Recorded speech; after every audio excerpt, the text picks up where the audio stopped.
araw. Guys, andito pa rin tayo sa Metro Gate, Tagaytay Estates. Barangay Kaybagal North, Tagaytay City, Cavite. Okay, may binibenta tayo dito nga lote. Ayan, 300 square meters. Okay, so ang halaga nito guys, medyo mura lang kasi kung di niyo na may tatanong, nasa mga 19 to 21,000 per square meter dito sa Metro Gate Tagaytay Estate, no. Itong lote natin, binibenta lang natin ng 16,000 per square meter. Okay, so ita-times natin sa 300. So ang halaga nun 4.8 million. Okay, so medyo mura, di ba? At saka napakaganda talaga ng location dito. Malamig, maganda yung klima, at saka malapit talaga sa pasyalan, okay? So, along the main road to, ito yung pinaka main road natin. Ayan yung pinaka main road natin, Ayan siya. Ito. Okay, ayan yung papunta ng main gate. Papunta ng main gate yan. Approximate lang natin, nasa 1 kilometer lang yan, walking distance lang to. So ito 300 square meters guys, dito sa Metro Gate Tagaytay Estates. So, kung gusto niyo to guys, ang laki nito, mula do sa poste na yon, ito yung pinaka frontage yan.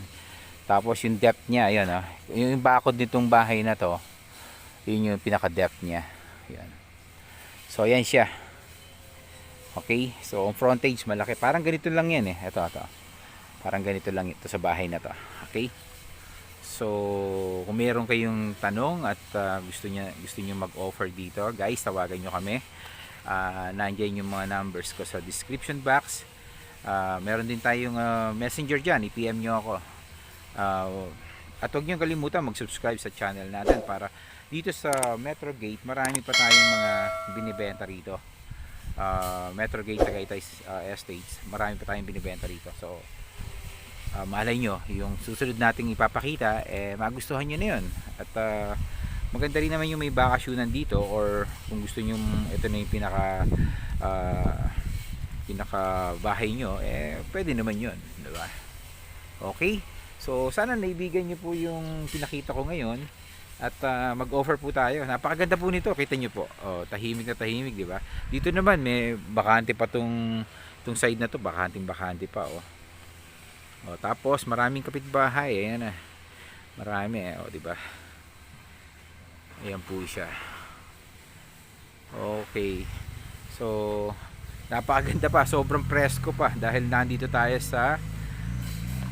lang tayo sa pinaka Tagaytay, no? Napakalamig nung tamo tirik yung araw pero malamig yung simoy ng hangin, di ba? Okay. So hanggang sa muli po nating pagkikita. Maraming pong salamat sa inyong panonood. Bye bye po.